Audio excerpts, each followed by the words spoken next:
জিহাদের পথে যদি লাশ হয়ে যায়, দোহাই লাগি মাগো কেঁদো না।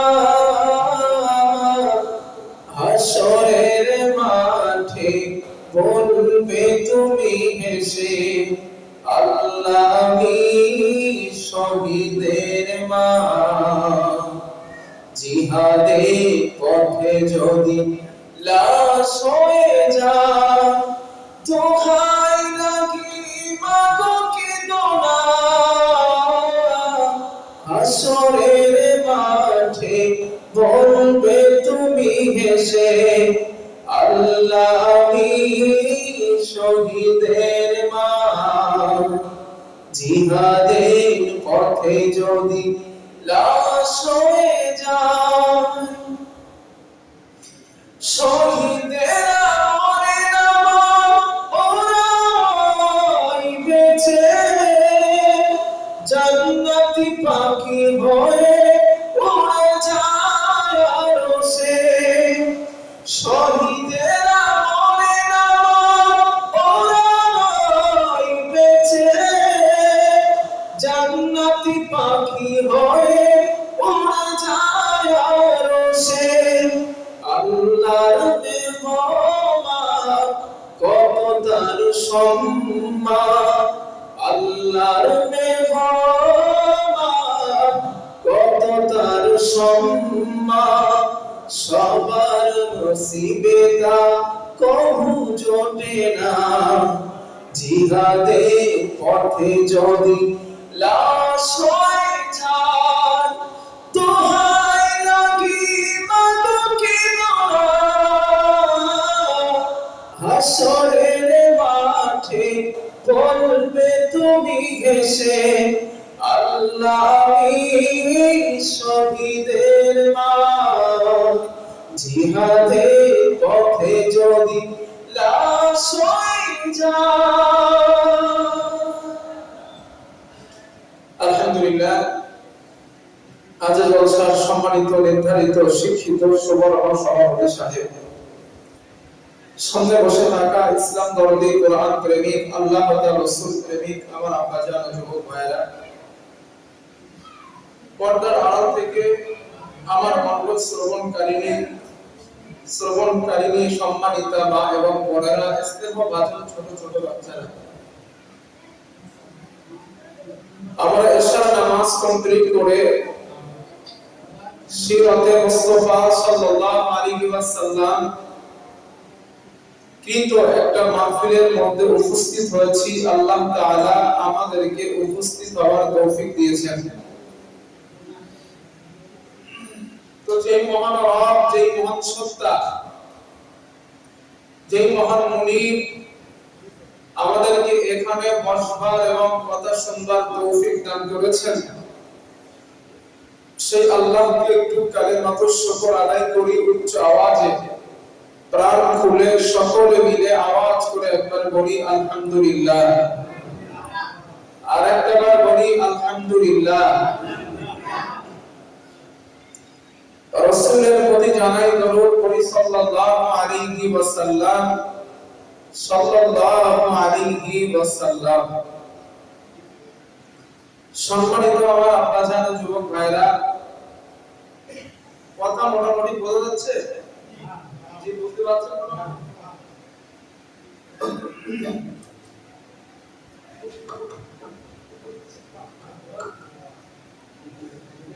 এখন বৃষ্টির মাঝে এর থেকে ভালো আর হবে না।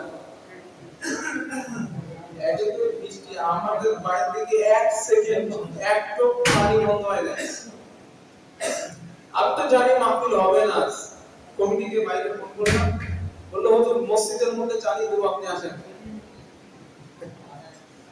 আজ আমাদের গ্রামে যে মাদ্রাসা, ওই মাদ্রাসার আজ নবী দিবস, তো মাদ্রাসার মধ্যে করতে হয়েছে। উপায় বানায় বক্তাদের দাওয়াত করা, গোশত সব বাজারঘাট করা হয়ে গেছে। এখন নবী দিবস যদি না দেয় তো ফেরেশতাদের দাওয়াত করতে হবে। তো উপায় নাই, খাবে কারা? তো যাই বাবা, মোটামুটি আমার কথা বুঝতে পারলে ভালো ইনশাআল্লাহ। তো গতদিন আপনাদের মাহফিলে আমি এসেছিলাম, গত কয়েক মাস আগে আপনাদের বাৎসরিক টিউশনের সভায় মধ্যে চিনতে পারছেন তো অনেক। তো সেখানে এসেছিলাম, কথা বলেছিলাম, নবী দিবসও আপনারা ডেকেছেন, এসেছি।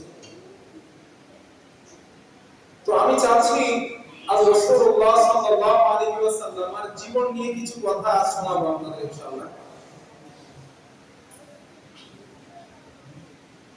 তো আমরা এখানে যারা বসা, আমরা সকলে রাসূলুল্লাহ সাল্লাল্লাহু আলাইহি ওয়াসাল্লামের উম্মত, তাই তো নাকি? একটু হ্যাঁ না বলেন না, তো মুশকিল।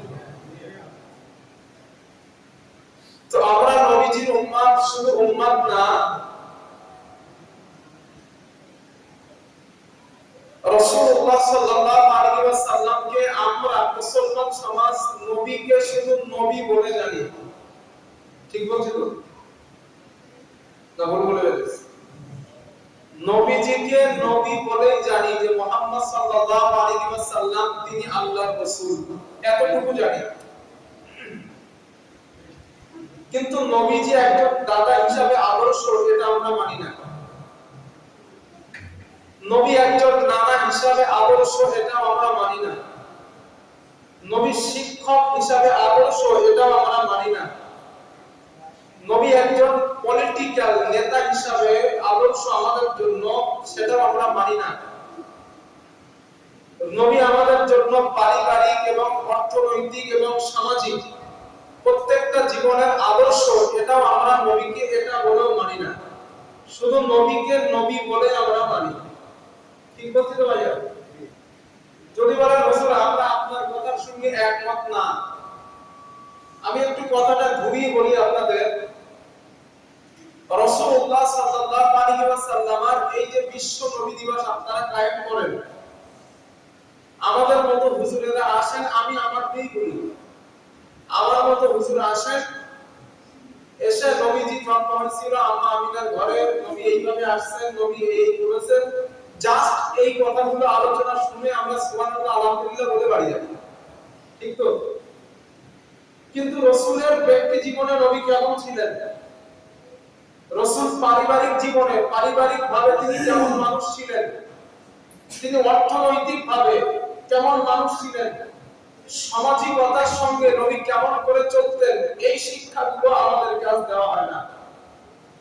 আর এগুলো দেওয়ার জন্য বা জ্ঞান অর্জনের জন্য আমাদেরকে কিতাব স্টাডি করতে হবে রাসূলের জীবনী।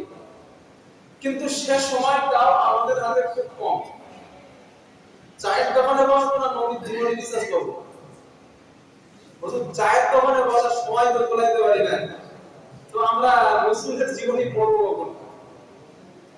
তো যেহেতু আপনারা সময় পান না, আমাদের কাজ হলো নবীজির ওই জীবনগুলো আপনাদের সামনে তুলে ধরা। ঠিক তো ভাইয়া?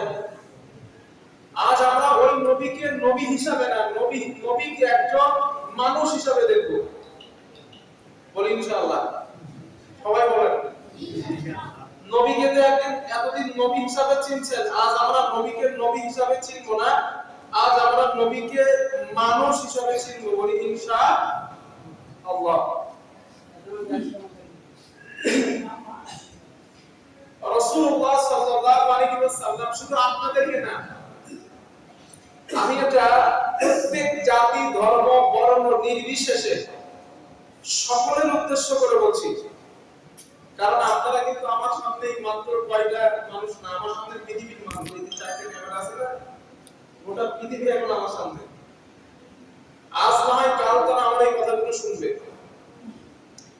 প্রত্যেক বর্ণ ধর্ম নির্বিশেষে মানুষের উদ্দেশ্যে আমার একটা বক্তব্য যে রাসূলুল্লাহ সাল্লাল্লাহু আলাইহি ওয়াসাল্লামের জীবন চরিত্র ফলো করেন, নবীর জীবন ইতিহাস একটু ঘাটাঘাটি করেন। আপনি যে ধর্মেরই মানুষ হন, যদি পৃথিবীতে আপনি সফলতা অর্জন করতে চান,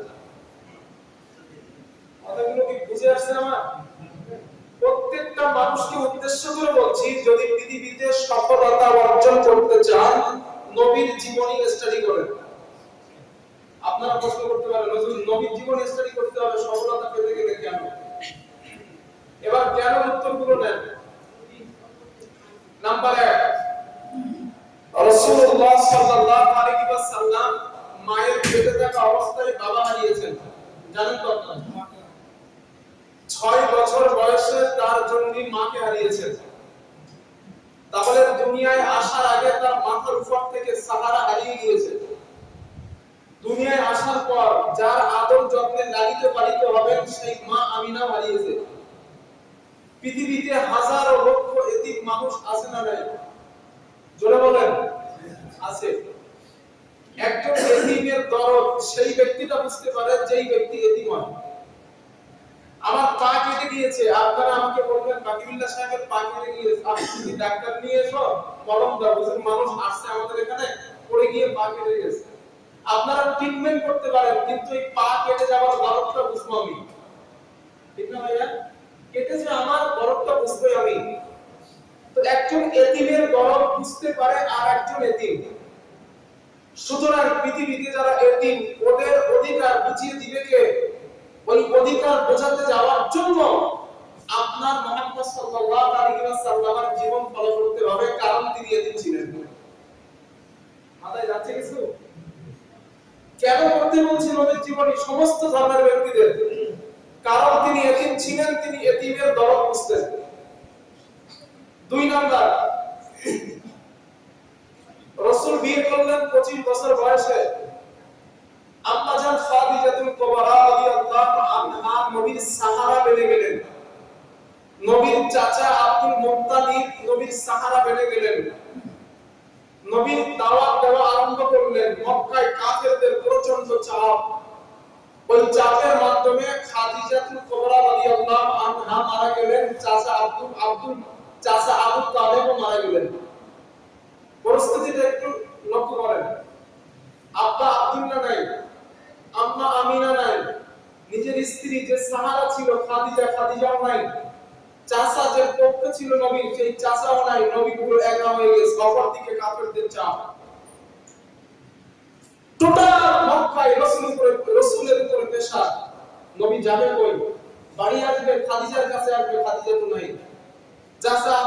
চাচা আবু তালেবের কাছে যাবে, চাচা আবু তালেব তো নাই, কার কাছে যাবে? এই মুসিবত ঘেরাও করে নেওয়া মানুষটা নিজের গ্রামে নিজের জন্মভূমিতে থাকা হলো না, ওই মানুষটাকে তাড়িয়ে দেওয়া হলো নিজের জন্মভূমি থেকে মদিনায় চলে যেতে বাধ্য করা হলো।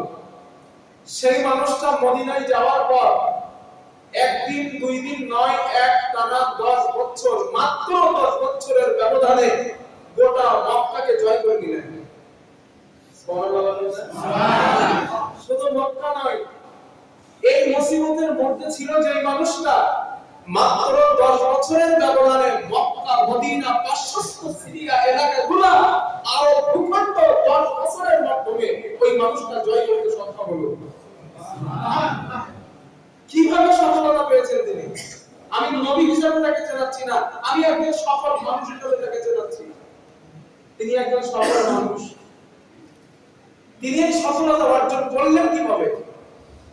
সাহারা বলতে কেউ নাই, দেশ ছাড়ালো। মদিনা অপরিচিত জায়গা, মদিনায় কেউ নাই নবীর পরিচিত। অপরিচিত একটা জায়গায় গিয়ে রাষ্ট্র কায়েম করলো, 10,000 মানুষকে নিজের আয়ত্ত করলো মাত্র 10 বছরের ব্যবধানে। সেই মানুষটা 10,000 মানুষকে নিয়ে মক্কা বিজয় করে গোটা আরো ভূখণ্ড বিজয় করলো মাত্র 10 বছরের ব্যবধানে। এজন্য প্রত্যেক হিন্দু, অমুসলিম, মুসলিম, খ্রিস্টান, জৈন প্রত্যেকের সফলতা যদি পেতে চায় রাসূলের জীবন ফলো করা ছাড়া বিকল্প নাই। কারণ তিনি সফল মানুষ। মুসিবতের মধ্যে দিয়ে সফলতা কিভাবে অর্জন করতে হয় এটা মুহাম্মদ সাল্লাল্লাহু আলাইহি ওয়াসাল্লাম আমাদেরকে শিখিয়ে গেছেন। পৃথিবীর মানুষকে তিনি বোঝান, তুমি মুসিবতে পড়েছো, চতুর্দিকে চাপ তোমার উপরে, না হেল্পলেস হবে না, ভেঙে পড়বে না। আমি মুহাম্মদ সাল্লাল্লাহু আলাইহি ওয়াসাল্লাম এত মুসিবতের মধ্যে দিয়েও আমি সফলতা অর্জন করতে সক্ষম হয়েছি। সুতরাং তোমরা ভেঙে পড়বে না, আমার মতো চেষ্টা করো, নতুন কৌশল অবলম্বন করো। আমি মুহাম্মদ সাল্লাল্লাহু আলাইহি ওয়াসাল্লামের মতো আল্লাহ তোমাদেরকে সফলতা দান করবেন। সুবহানাল্লাহ। প্রিয় যুবক ভাইরা, নবী দিবসের এই জন্য বলছি, নবীকে নবী হিসাবে জানেন এটা পরে জেনেছেন, আগে যে চলে গেছে, এবার নবী একটু মানুষ হিসাবে চেনেন। তিনি ব্যক্তি জীবনে মানুষ হিসেবে কেমন ছিলেন, তিনি নানা হিসাবে আদর্শ কেমন ছিলেন, তিনি শ্বশুর হিসাবে একজন আদর্শবান ব্যক্তি কেমন ছিলেন। রাসূল সাল্লাল্লাহু আলাইহি ওয়াসাল্লাম প্রত্যেকটা দিনে একবার হলেও ফাতেমা রাদিয়াল্লাহু আনহার বাড়ি যেতেন। আমি একটা করে एग्जांपल বলি, সব তো আজকে বলা সম্ভব না, কারণ নবী তো হলেন সুপারম্যান অফ দ্য ওয়ার্ল্ড, একদিন কি বলা সব সম্ভব? এইজন্য একটা করে एग्जांपल দিয়ে বুঝে ফেলবেন নবী কেমন। ফাতিমা রাদিয়াল্লাহু আনহার বাড়ি গেলেন। বাড়ি যাওয়ার পরে ফাতিমা দেখলেন হযরত আলী বাড়িতে নাই, মানে নবীর জামাই, ফাতিমার স্বামী। তো হযরত আলী রাদিয়াল্লাহু তাআলা হযরত রাসূল সাল্লাল্লাহু আলাইহি ওয়াসাল্লাম ফাতিমাকে জিজ্ঞেস করলেন, ইয়া ফাতিমা আইনা আলী, হে ফাতিমা আলী কোথায়? হযরত ফাতিমা রাদিয়াল্লাহু আনহা বললেন, হুজুর আপনার জামাইয়ের সঙ্গে আমার হয়তো একটু ঝামেলা মতো হয়েছে। স্বামী স্ত্রী ঝামেলা হয় না আমাদের, ওনাদের হয়তো একটু ঝামেলা হয়েছে। আম্মা জান ফাতিমা বলেন, আমি আমার আব্বুর দিকে মানে রাসূলের দিকে তাকায় দেখি আল্লাহর নবীর চেহারাটা পুরো লাল হয়ে গেছে, রাগে এত রেগে গেছে। জিজ্ঞাসা করলেন, ফাতিমা আলী কোথায়? বললেন, আব্বু মসজিদে নববীর দিকে যেতে দেখলাম। রাসূল মসজিদে নববীর দিকে গেলেন, গিয়ে দেখলেন হযরত আলী রাদিয়াল্লাহু আনহু বালুর উপরে মসজিদে নববীর পাশে ডান হাতটা মাথার তলায় নিচে দিয়ে হযরত আলী শুয়ে আছেন।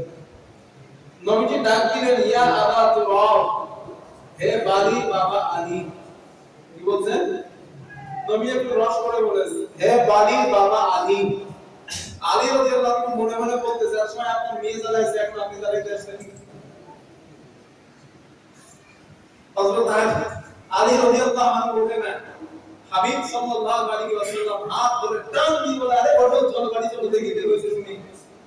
হযরত আলী রাদিয়াল্লাহু আনহু বাড়ি নিয়ে গেছে। বাড়ি নিয়ে খাটের একদিকে রাসূল বসা, একদিকে ফাতিমা বসা, একদিকে আলী বসা, আর মাঝখানে রাসূল। কি রোমান্টিক শ্বশুর, রোমান্টিক শ্বশুর দেখছেন? কি রোমান্টিক শ্বশুর! একদিকে মেয়েটারে বসাইছে আর একদিকে জামাই বসাইছে, বসিয়ে বলে, ঘটনা বলো তো শুনি। এখন আলী রাদিয়াল্লাহু আনহু ফাতিমা বলতে, ফাতিমা আলী বলতে। নবীজি বললেন, দোষ বাদ, ফাতিমা আলী যেহেতু তোমার স্বামী, তুমি ক্ষমা চাও। এখন আব্বুর কথা শুনতে তো হয়, ক্ষমা চেয়েছে, দুজনে আবার মিলে গেছে। এটাই হলো বিশ্ব নবী, শ্বশুর হিসাবে নবীর আদর্শ। সুবহানাল্লাহ, সুবহানাল্লাহ। আর আমাদের শ্বশুর হলে চল জামা আছে লেট কার বাঁধ, ঠিক না? এটা হলো আমাদের বর্তমান জামানার শ্বশুরের অবস্থা।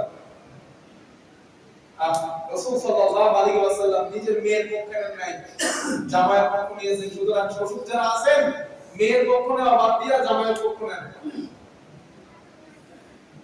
একটা एग्जांपल দেই আপনাদের এখানে ভালো বোঝার জন্য, সংসারে কাজে আসবে ইনশাআল্লাহ, একটু মনে রেখে দেবেন, কাজে আসবে।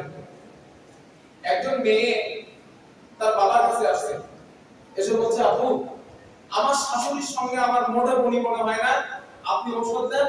ওনার বাবা বা ডাক্তার, মেয়ের বাপ বনি ডাক্তার, আপনি ঔষধ দেন, আমার শাশুড়ি যেন মারা যায়। তা আপা বলছে, তো শাশুড়ি মেরে ফেলতে যাবে? বলছে, আমার শাশুড়ি মারতে হবে, আমার শাশুড়ির সঙ্গে আমার হচ্ছে না। এরকম কিন্তু আমাদের ঘরে ঘরে আছে, বলুন নাই? যত সমস্যা শাশুড়ির সাথে। তখন ওই মানুষটা বললেন, মা আমি 3টে ঔষধ দিচ্ছি, এই 3টে ঔষধ 3 মাস তোমার শাশুড়িকে খাওয়াবা, 3 মাসের মধ্যে তোমার শাশুড়ি মারা যাবে।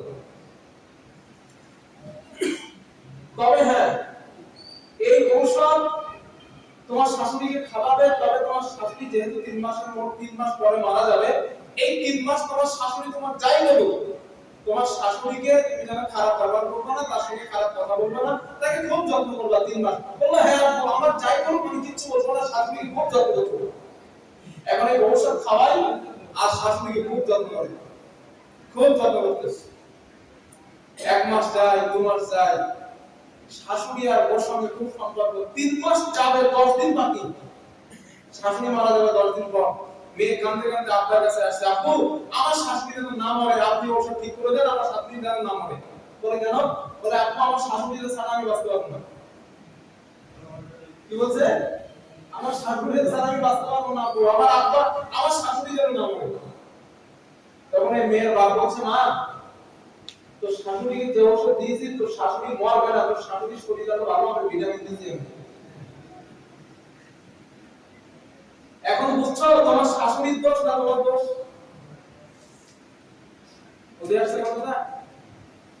বিরিদ্ধা মানুষ হয়ে গেলে, মানুষ বিরিদ্ধা হয়ে গেলে, বাবা মা বিরিদ্ধা হয়ে গেলে তাদের চরিত্র বাচ্চাদের মতো হয়ে যায়। যুবক যারা বিয়ে করেছো, আমি একজন বিবাহিত পুরুষ, আমার বাবা বিরিদ্ধা, মা বিরিদ্ধা, সবসময় একটা জিনিস মনে রাখবা, বিরিদ্ধা হয়ে যাওয়ার পর বাবা মা ছোট বাচ্চাদের মতো হয়ে যায়। তারা কখন কি কথা বলে তারা নিজেরা ঠিক পায় না। এখন তুমি তোমার বউয়ের কথা শুনে যদি বাবা মার উপরে দোষারোপ করো, বাবা মাকে কষ্ট দাও, মনে করো তুমি তোমার জাহান্নামের রাস্তা ক্লিয়ার করতেছো। বাবা মার প্রতি এমন দোষারোপ করো না, কারণ তারা বিরিদ্ধা মানে তাদের সেন্স লেন্স কম হয়ে গেছে, তারা আগের মতো দুঃশক্তি তাদের নাই। সুতরাং তুমি তোমার বউকে বোঝাও, আমার মায়ের সঙ্গে এমন ব্যবহার করো না। তো শ্বশুর হিসেবে যারা আছেন, মেয়ে বিয়ে দিয়েছেন, এই ডাক্তারের মতো কাজ করেন, দেখবেন ইনশাআল্লাহ শাশুড়ির সঙ্গে সমস্যা থাকবে না, সব মিটে যাবে। কথাটা বুঝে আসছে আপনাদের? রাসূল সাল্লাল্লাহু আলাইহি ওয়াসাল্লাম এই শ্বশুর হিসেবে দুইজন ঝামেলা মিটালেন, আর ফাতিমা উপদেশ দিলেন, ফাতিমা তোমার স্বামী যদি তোমার উপরে নাকশ থাকে, নারাজ থাকে, আর ওই অবস্থায় যদি তুমি মারা যাও, আমি তোমার বাবা মুহাম্মদ সাল্লাল্লাহু আলাইহি ওয়াসাল্লাম বলছি হাসরের দিন জান্নাতে যাওয়া তোমার জন্য মুসিবত হয়ে যাবে। বিশ্বনবী বলছেন তার মেয়েকে। এটা সহজ। এই ছিল শ্বশুর হিসেবে আদর্শ। দাদা হিসেবে আদর্শ ছিলেন রাসূল সাল্লাল্লাহু আলাইহি ওয়াসাল্লাম। নাতিরা আসতো, হাসান হোসেন আসতো, নামাজে থাকা অবস্থায় নবীর পিঠে উঠতো, আলী রেগে যেতেন, মানে হাসান হোসেনের বাবা রেগে যেতেন, হাসান হোসেনকে বকা দিত। নবী বলতো আরে বকা দাও কেন, ওরা কি বোঝে? আপনাদের মসজিদে আমি অনেক জায়গায় দেখেছি বাচ্চারা এসে মসজিদে দুষ্টামি করে, জুমার দিনে করে ওই নামাজে দৌড়াদৌড়ি, কখনো যেন আপনাদের ডিস্টার্ব করবেন না। আমি কঠোরভাবে বলছি আপনাদের 100% তাদের দুষ্টামি 100% যায়, এদের কোনো সন্দেহ নাই। আবার বলছি, রেকর্ড হচ্ছে আমার কথা, লিখে রাখেন। পাকিস্তান আসলে বলে গিয়েছিল মসজিদে বাচ্চারা এসে দুষ্টামি করবে, এটা বিলকুল হারাম নয়, যায়। আপনি যদি তাদের নিষেধ করেন, ওই বাচ্চাটা আগামী দিন আর মসজিদে আসবে না, আপনি তাকে মসজিদ থেকে বিমুখ করে দিয়েছেন।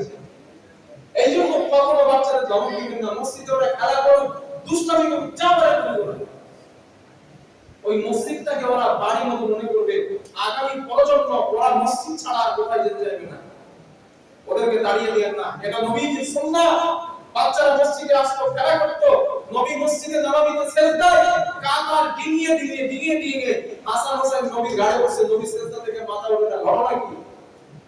সাহাবা আশ্চর্য, নবী মাথা ওঠায় দেখেন, অনেক সময় পরে রাসূল মাথা ওঠাইছে, দেখে হাসান হোসেন পাশে, মানে নবীর পিঠে উঠছিল। আলী বকা দিয়েছে, নবী বলে বকা দাও কেন? হ্যাঁ, কিসের জন্য বকা দাও ওদের? নবী ধমক দিয়েছে। এই জন্য দাদা, নানু ভাই যারা আছেন, নাতিদের বকা দিয়েন না, ওরাই হলো সম্পদ, ওরাই সম্পদ। এই ছিল রাসূল সাল্লাল্লাহু আলাইহি ওয়াসাল্লাম। বাবা হিসেবে নবী আদর্শ ছিলেন। মেয়ে চারটে বেঁচে ছিল, ওই চারটে মেয়েকে রাসূল সাল্লাল্লাহু আলাইহি ওয়াসাল্লাম চুল পরিমাণ কোনো সম্পদে ক্ষতি করেন নাই। তো মেয়ে চারটে আছে, যে মেয়ের প্রতি সম্পর্ক ভালো ওই মেয়ের বেশি দিবেন, আরেকজনকে কম দিবেন, ছেলেটারে দিবেন, মেয়েটারে বঞ্চিত করেছেন, এটা কিন্তু নবীর আদর্শ না। কবরে গেলে তুমি খাইতে হবে, কথা বুঝছেন? মেয়ের ফারাজের ফাঁকি দেন, মেয়ের ফারাজ ফাঁকি দিয়ে আপনি কবরে গেছেন, সব ছেলেদের দিয়ে গেছেন, কবরে গিয়ে লাঠি খাওয়ার জন্য রেডি হবে।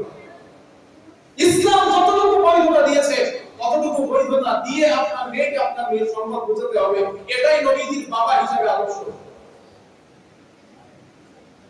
চাচাজি, আমার কথা কি কষ্ট পাচ্ছেন আপনারা? এগুলো তো বাস্তবতা নাকি? আমাদের সমাজে হয় না, মেয়েদের ফাঁকি দেয় আর ছেলেদের সব দিয়ে দেয়, আছে না এরকম চাচাজি? না চাচাজি, আপনার কবরের হিসাব আপনার দিতে হবে। ছেলেরা যা বলে বলুক, আপনি বলেন আমার মেয়ের সম্পদ মেয়েকে দিয়ে দেব, মেয়ের হক মেয়েকে দিব, আমার কবরে আমি যাব, এইগুলো বলেন, আপনার ছেলেরা দ্বিগুণ করবেন ইনশাআল্লাহ। এটা রাসূলের আদর্শ।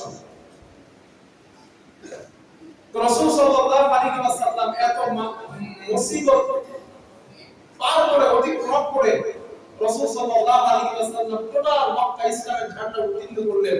কিভাবে করলেন? এবার আসেন হাদিস শুনুন। কিভাবে উত্তীর্ণ করলেন নবী? 40 বছর বয়সে রাসূল সাল্লাল্লাহু আলাইহি ওয়াসাল্লাম নবুয়ত পেয়েছিলেন। 40 বছর পর নবুয়ত পাওয়ার পরে নবীজি একদিন দুই দিন নয় একটানা 3 বছর গোপন ইসলামের দাওয়াত দিয়েছিলেন। গোপনে দাওয়াত দেওয়ার পর মাত্র 19 জন নারী আর 19 জন পুরুষ রাসূলুল্লাহ সাল্লাল্লাহু আলাইহি ওয়াসাল্লামের হাতে হাত দিয়ে কলেমা পড়ে মুসলমান হয়েছিল মাত্র 19 জন মানুষ, 19 জন নারী আর 19 জন পুরুষ। 3 বছর চলে যাওয়ার পর এবার নবীর উপরে কোরআনের আয়াত নাযিল হলো, গোপনে দাওয়াত দেওয়া নবী চলবে না, এবার প্রকাশ করতে হবে। আল্লাহ রাব্বুল আলামিন বলেন ওয়া আনতিরা বলে মেনে নাও। যখন নবীজি এই কথা বললেন আবু লাহাব দাঁড়িয়ে গেছে। ওই আবু লাহাব কিন্তু ও ছিল, ও দাঁড়ায়া বলে, হাদিস বুখারীতে আসছে, তাব্বাল্লাকা সাইরুল ইয়াউমা লিহাযা জামাতানা ওয়া ফি রিওয়ায়া ওয়া লিহাযা কাউতানা ইয়া মুহাম্মদ। হে মুহাম্মদ, আবু লাহাব নবী বলছে, হে মুহাম্মদ, তুমি আমাদের এই জন্য ডেকেছো যে তুমি আমাদের এই কথা শোনাবা বলে আমাদের দিনগুলো তুমি নষ্ট করেছো, সময়গুলো নষ্ট করেছো। মুহাম্মদ, আমি আবু লাহাব বলছি, তুমি ধ্বংস হয়ে যাও, তোমার পরিবারও ধ্বংস হয়ে যাক। নাউযুবিল্লাহ। তো যখন এই কথা বলল, আল্লাহ তাআলা জিবরাইলকে বলেন, ইয়া জিবরিল ইযহাব ইলা মুহাম্মদ। জিবরিল, আমার নবীর কাছে যাও, আমার নবীর কাছে গিয়ে সূরা লাহাবটা নাযিল করো। লাহাব বুঝতে আছে না? সূরা লাহাব আল্লাহ এই সূরা নাযিল করে বলেন, তাব্বাত ইয়াদা আবি লাহাব। আবু লাহাব, তুই আমার নবীর ধ্বংস কামনা করলি, আমার নবী তো ধ্বংস হবে না। তাব্বাত ইয়াদা আবি লাহাব, আমি আল্লাহ বলছি আবু লাহাব তোর হস্তদ্বয় ধ্বংস হয়ে যাবে। সুবহানাল্লাহ বলেন। আবু লাহাব শেষ। আল্লাহ বলেন শুধু তুই ধ্বংস হবি না, ওয়া মারাআতুহু, তোর স্ত্রী।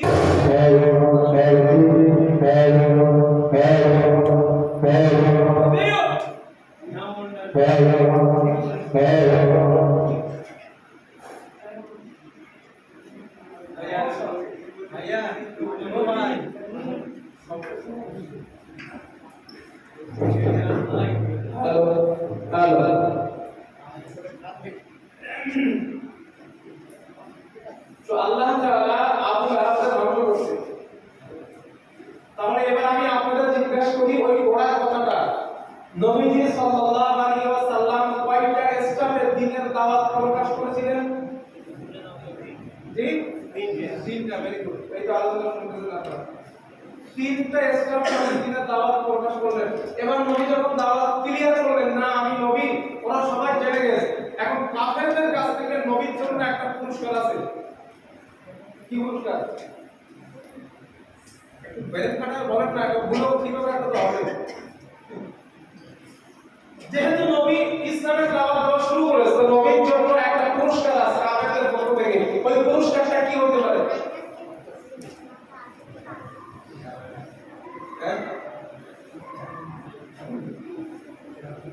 আচ্ছা, আমি একটা एग्जांपल বলি। ধরেন আপনাদের এলাকায় সব মুসলমান তো জানি, সব মুসলমান। এখন কোনো হিন্দু ভাই এসে যদি বলে যে আমার হিন্দু ধর্ম শ্রেষ্ঠ ধর্ম, সুতরাং তোমরা আমাদের ধর্ম গ্রহণ করো, আপনারা প্রথম তারা কি বলবেন? ভাই, এরা মুসলমান এলাকা, দাওয়াত দিতে হয়, তোমার গ্রামে নিয়ে যাও, আমাদের এখানে দিও না। ভালো কি আগে বলবেন। যদি সে না শুনে তারপরে কি করবেন? কোন বলাই। এখন ইসলাম প্রতিষ্ঠিত জায়গায় অমুসলিম ধর্ম প্রতিষ্ঠিত করা ব্যক্তিকে আপনারা গণধলাই দিলেন। তো নবীজি সাল্লাল্লাহু আলাইহি ওয়াসাল্লাম কাফেরদের একটা ধর্ম ছিল মূর্তি পূজা, ওইখানে ইসলাম প্রতিষ্ঠিত করবে। এখন কাফেরদের পক্ষ থেকে নবীর জন্য কি আসবে? বিরানি নাকি রসমালাই? রাসূলুল্লাহ সাল্লাল্লাহু আলাইহি ওয়াসাল্লামের উপরে নির্যাতন আসা শুরু হলো। এবার নির্যাতন কয়ভাবে আসছিল এই হাদিসগুলো শুনুন ইনশাআল্লাহ। আমার বন্ধুগণ, রাসূলুল্লাহ সাল্লাল্লাহু আলাইহি ওয়াসাল্লাম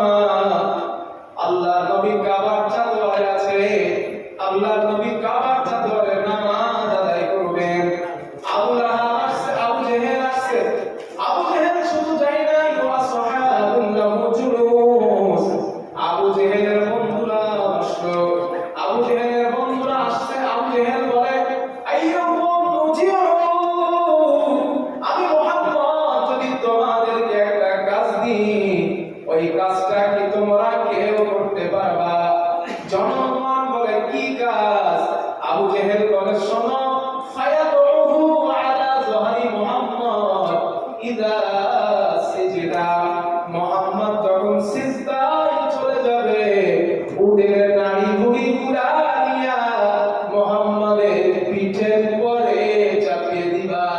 এই কাজটা তোমাদের মধ্যে কে করতে পারবা বলো?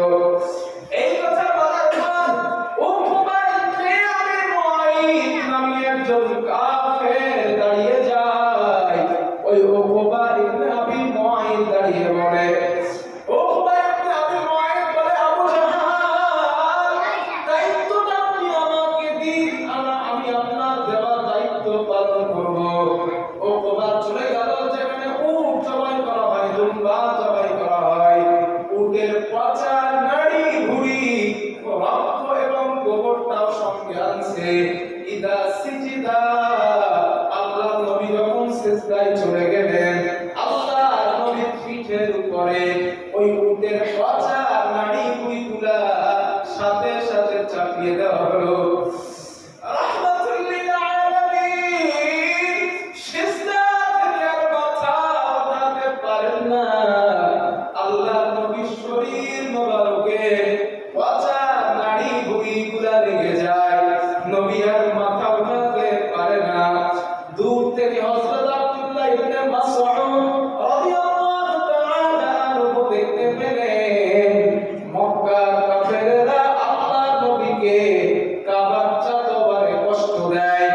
দৃশ্যটা দেখার পর হযরত আব্দুল্লাহ ইবনে মাসউদ রাদিয়াল্লাহু তাআলা আনহু দৌড়ে আম্মা জান ফাতিমার বাড়িতে গেলেন। ইয়া ফাতিমা তাআলিনা, ও ফাতিমা এদিকে এসো মা। মক্কার কাফেররা তোমার বাবাকে কষ্ট দেয়, তোমার বাবার পিঠের উপরে উটের নাড়ি ভুঁড়িগুলো তারা চাপিয়ে দেয়। ও ফাতিমা, একবার কাবার চাতবারে যাও। হযরত ফাতিমা রাদিয়াল্লাহু তাআলা আনহা দৌড়ে কাবার চাতবারে আসলেন। আল্লাহর নবীর পিঠ মোবারক থেকে উটের নাড়ি ভুঁড়িগুলো সরালেন। আল্লাহর নবী দাঁড়ালেন। আম্মা জান ফাতিমা ফাজাআত তাবকি তুকাব্বিলুহু ফাতিমা, হযরত ফাতিমা আল্লাহর নবীকে চুমা দেয় আর কাঁদে, চোখের পানি ছেড়ে কাঁদে।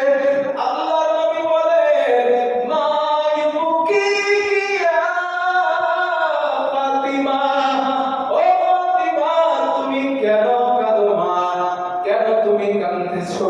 হযরত ফাতিমা বলে, আব্বু قد شهب لونه واخوه لك ثيابه ورب আমার চেহারা রক্তে বিবর্ণ হয়ে গিয়েছে। ওয়াখওয়াহু লাকা সিয়াবু, আপনার জামাটা ছিঁড়ে গিয়েছে। আল্লাহ রাসূল ফাতিমা মাথায় হাত বোলালেন আর বলেন, লা তাবকি ইয়া ফাতিমা, ও ফাতিমা তুমি কেঁদো না মা। ইন্নাল্লাহ কদ বা'আসা আবাকি আমরি, তোমার আব্বাকে আল্লাহ এমন একটা ধর্ম দিয়ে দুনিয়ার জমিনে প্রেরণ করেছেন, এমন একটা ধর্ম দিয়ে পাঠিয়েছেন, এই পৃথিবীর এমন কোন জায়গায় স্থিরতার বাড়ি থাকবে না, পাকা ইটের বাড়ি থাকবে না, কাঁচা ইটের বাড়ি থাকবে না, যেখানে ইসলাম নামীয় ধর্মটা আল্লাহ তোমাদের বাড়িতে বাড়িতে পৌঁছে দিবে না। ফাতিমা, একটু অপেক্ষা করো না, আমি তো রাত্রে বলছি, একটু অপেক্ষা করো। তাম দুনিয়ায় এমন কোন বাড়ি থাকবে না, স্থিরতা, কাঁচা ইটের, পাকা ইটের, প্রত্যেকটা বাড়ি ইসলামের পতাকা আল্লাহ উত্তীর্ণ করে দেবে। ফাতিমা, ওরা আজ আমার কষ্ট দিচ্ছে, তাই তুমি কাঁদতেছো? ফাতিমা, কেঁদো না। প্রিয় ভাইরা, আমি একটা কথা এখানে জিজ্ঞেস করি, এই কষ্ট কাফেররা দেওয়ার পরে নবীজি ইসলামের দাওয়াত দেওয়া বন্ধ করছিলেন? জি না। নবী আমাদের এইখান থেকে শেখাচ্ছে, শোনো, ভালো কাজ করতে গেলে তোমাদের উপরে বাধা আসবে।